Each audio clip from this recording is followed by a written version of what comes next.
ఆవకాయ ఆంజనేయ కథ మొదలెట్టినాడు చూడరయ్యా శక్తినంతా చూడగట్టి చెట్టు దులిపినాడు అంజయ్య ఎర్ర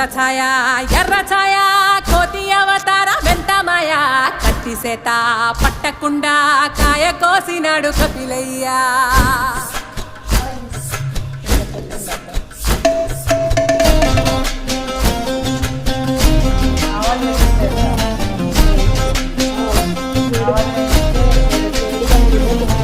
అంజనమ్మ ముందు పంజుల్ పుంజుల్ సీడి మామిడి ముక్కలు కుప్పల్ తెప్పల్